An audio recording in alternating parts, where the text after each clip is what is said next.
Why do you think that you and your classmates and others, why did you not think that you could do something about this? Or did you ever envision doing something about this? Before thinking about being a lawyer, why did you have this feeling that you couldn't do anything about it? Well, before becoming a lawyer, before wanting to become a lawyer to help Oliver Hill and Spot Robinson, I didn't understand how the process could be changed.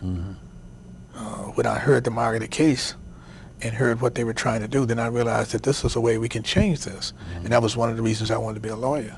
I mean, I saw him and I liked the way he handled himself. And I didn't understand what he was saying, but it sounded good. And I liked the way they respected him in Spot Robinson. Now, did you know of people who did resist the system? For example, people who wouldn't get up on the bus and move, or who resisted in some way or the other?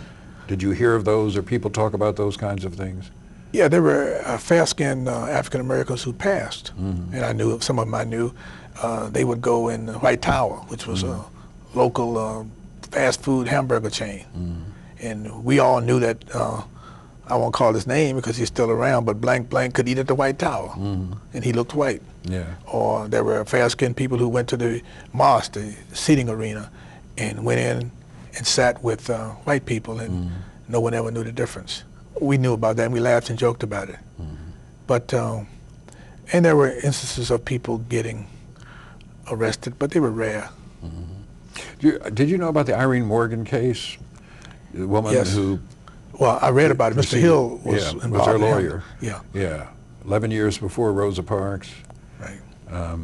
And I just wonder if there were other incidents like that that in the paper or in common knowledge or talked about in the community, at the barbershop or other places where, you know, Joe Blow wouldn't put up with this, he said no. Were there things like that? A classmate of mine, Bruce Boynton, was going back to Alabama. Yeah, Selma. And he stopped in Richmond.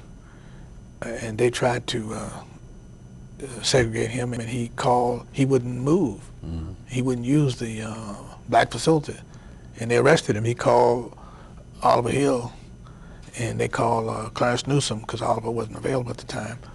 And they represented him. They went to represent him, and that became a case that led to the Freedom Rides. I mean, that effort. So there were people like Bruce who was in the Howard University Law School environment